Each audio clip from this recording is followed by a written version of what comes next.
Everyone, you all are welcome to clear nursing.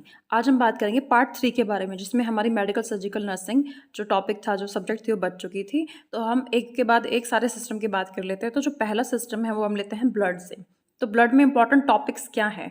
तो first है antibodies और immunoglobulin. ये आप पढ़ के जाइएगा बहुत अच्छे से।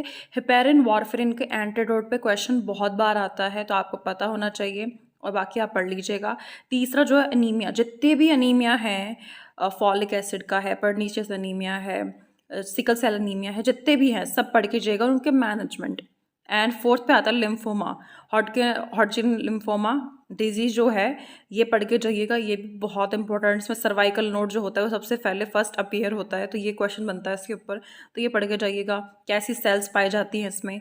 फिर इस पे आता है मल्टीपल माइलोमा, ये पढ़ के जाइएगा। सिक्स पे आता है sickle cell anaemia. Cardiovascular system, तो इसमें पहला है location and auscultation site of heart wall, page number 31 in PR Yadav. देखिए, पेज नंबर आपको उनको ही बताए जाएंगे, उनके ही, जिन पे आपको ढूंढने में प्रॉब्लम आएगी वो चीज़। बाकी जो सामने बड़े अक्षरों में लिखे हुए हैं, मुझे नहीं लगता आपको उनको ढूंढने में प्रॉब्लम आएगी। तो PR यादव बुक लेके बैठ जाइए। पेज नंबर आपको वो ही बताए जाएंगे जो आपको नहीं मिलेंगे, बाकी आपको सारे मिल जाएंगे। और थोड़ी मेहनत तो आपको भी करनी चाहिए, आखिर आप नर्सिंग ऑफिसर जो बनने वाले हैं, इसलिए प्लीज़ पेज नंबर वही बताए जा रहे हैं आपको जो आपको नहीं मिल पाएंगे। ओके, तो पहला था location auscultation site of heart valve, and दूसरा है वो है मीन आर्टियल ब्लड प्रेशर का फॉर्मूला। इस पर क्वेश्चन बनता नहीं है, पर आ सकता है इस पर क्वेश्चन, तो इसका फॉर्मूला ज़रूर याद करके जाइएगा। और थर्ड पे आता है ECG का क्वेश्चन पूछता है। अब normal like ventricular fibrillation, atrial fibrillation, तो ये जितने भी है। फोर्थ पे आता है हाइपरटेंशन इंपॉर्टेंट है। मायोकार्डियल इन्फेक्शन इंपॉर्टेंट है। सिक्स पे आता है टाइप ऑफ एंजीना पेक्टोरिस, अनस्टेबल एंजीना, ये जितने भी हैं ये पढ़ के जाने हैं। सेवंथ पे आता है कंजस्टिव हार्ट फेलियर पढ़ के जाना है। शोक एंड वैस्कुलर डिजीज में जितना भी है, DVT है, वेन वाला प्रॉब्लम है, वेन वाला प्रॉब्लम है, आर्टरी का प्रॉब्लम है, तो ये सारे जितने वैस्कुलर डिजीज हैं ये सब पढ़ के जाइएगा आप। और मैं फिर से कह रही हूँ, जो रेड में लिखा हुआ है वो आप छोड़ नहीं सकते। ब्लैक वाले आप छोड़ सकते हैं अगर आपके पास टाइम कम है, पर रेड वाले आपको डेफिनेटली पढ़ के जाना है। वी हैव एंडोक्राइन सिस्टम में सबसे पहले बात करते हैं एंडोक्राइन ग्लैंड और इसके जितने भी हॉर्मोन्स हैं उनकी। दूसरा आता है पोस्टीरियर पिट्यूटरी। क्वेश्चन ये बन के आता है कि पोस्टीरियर पिट्यूटरी उनसे कौन से हार्मोन जो है वो सिक्रिएट होते हैं, तो दो ही हार्मोन निकालता है पोस्टीरियर पिट्यूटरी, ADH और ऑक्सीटोसिन। तो इस पर क्वेश्चन बन के आ सकता है, तो मैंने यहीं बता दिया आपको ये क्वेश्चन, ठीक है। तीसरे पे आता है डायबिटिक इंसिपिडस वर्सेस सीधा में आपसे डिफरेंस पूछ सकता है, या आप पूछ सकता है कि कौन सा हार्मोन बढ़ रहा है, घट रहा है, किसकी कमी से हो रहा है, अच्छे से पढ़ लेना। फोर्थ पे आता है हाइपोथायरॉयडिज्म और हाइपरथायरॉयडिज्म, ये पढ़ लेना दोनों, इनमें जो डिफरेंस होता है। फिफ्थ पे आता है एडिसन एंड कशिंग सिंड्रोम, ये भी पढ़ के जाना है आपको। डायबिटीज मलाइटिस भी इंपॉर्टेंट है, तो जो रेड में लिखे हुए सारे इंपॉर्टेंट हैं। बाकी जो ऊपर ये दो हैं, अगर आप छोड़ना चाहो तो आप छोड़ सकते हो। सिस्टम, इसमें हम बात करते हैं टाइप ऑफ स्टोन। इस पे क्वेश्चन आ सकता है कि कौन कौन से स्टोन होते हैं, मोस्ट कॉमन स्टोन कौन सा होता है, जैसे कैल्शियम ऑक्सलेट जो था मोस्ट कॉमन होता है, इनका मैनेजमेंट क्या है, तो ये पढ़ के जाना है। दूसरा आता है बिनाइन प्रोस्टेट हाइपरट्रोफी, इसमें TURP जो मैनेजमेंट आता है, सर्जरी आती है, उसके बारे में पढ़ के जाइएगा, तो ये इंपॉर्टेंट है। ग्लोमेरुलर नेफ्राइटिस, ये पीडिया में मैंने नहीं बताया था, मैं इसलिए यहाँ पे इसको ऐड कर रही हूँ, ये पढ़ लीजिएगा, इंपॉर्टेंट है।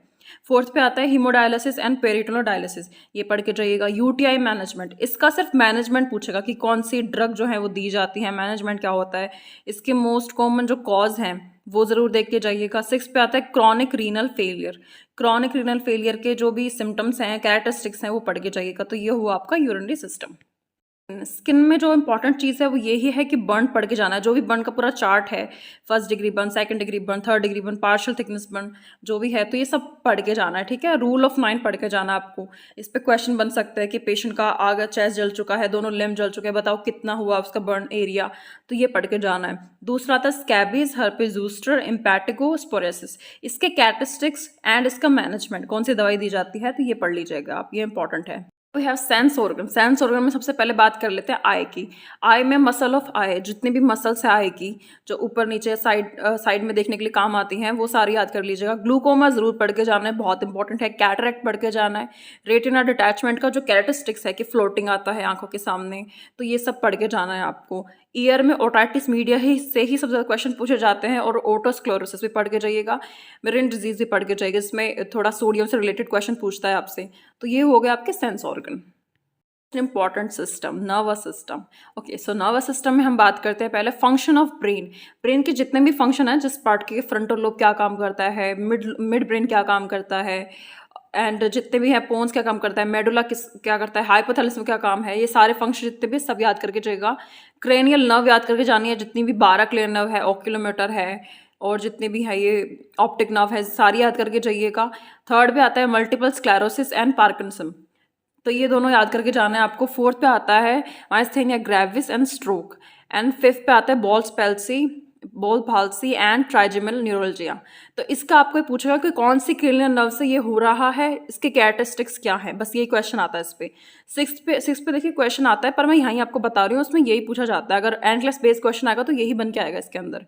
गुलियन बार्ड सिंड्रोम के अंदर ये आता है कि इसमें वीकनेस जो है वो असेंडिंग देखने को मिलती है, मतलब नीचे से ऊपर वीकनेस देखने को मिल रही है।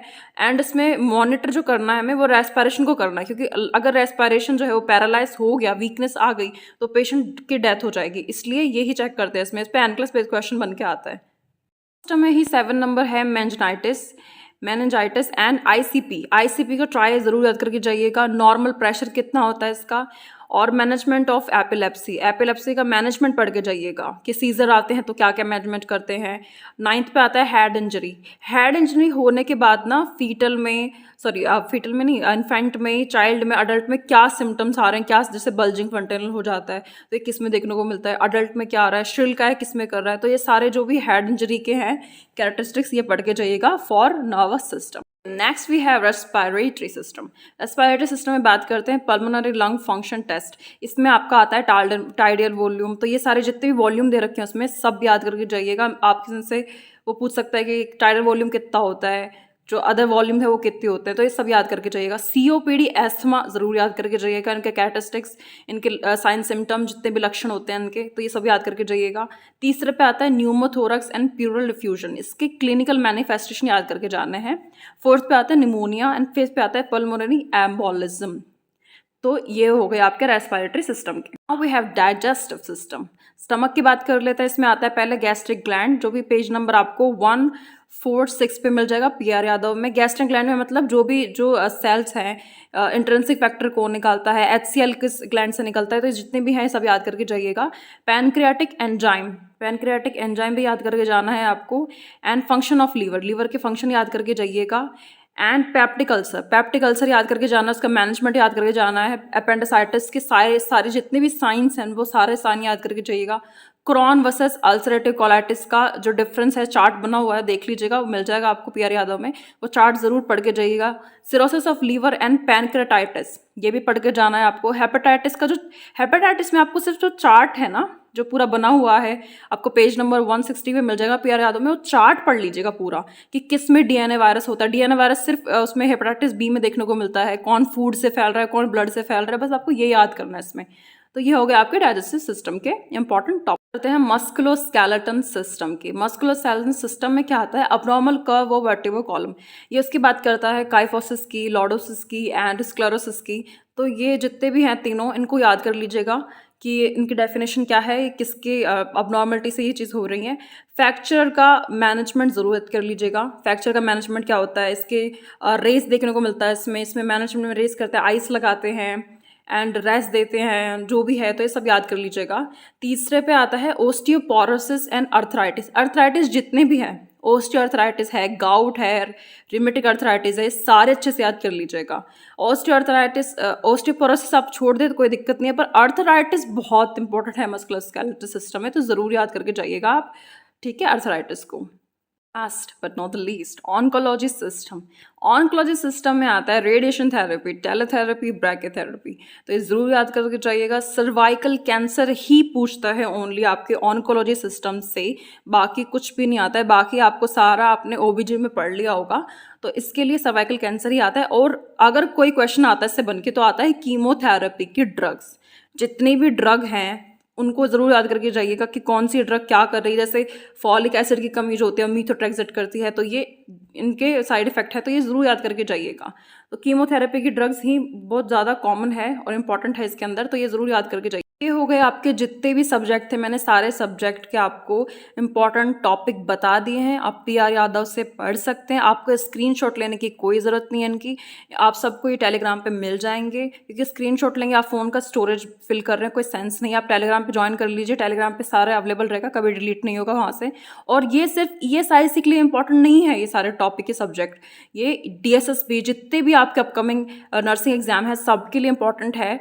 तो इसलिए आप इन सबको कंसिडर कर सकते हैं सारे एग्जाम्स के लिए इंपॉर्टेंट टॉपिक के रूप में। And PR Yadav I think सबके पास है, तो पीआर यादव में आपको सारे टॉपिक मिल जाएंगे बहुत अच्छे से एक्सप्लेन किए हुए, तो अच्छे से पढ़ के जाइएगा।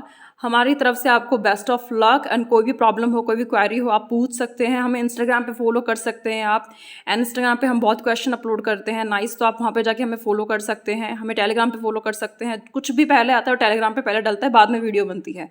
तो टेलीग्राम पे जाके लिंक आपको डिस्क्रिप्शन में मिल जाएगा, या फिर चैनल के पेज पे है, तो वहाँ पे आप फॉलो कर लीजिएगा। एंड अगर आपको वीडियो अच्छी लगी हो, एफर्ट अच्छा लगा हो, तो प्लीज़ सब्सक्राइब करके जाइएगा। Thank you and thanks for watching.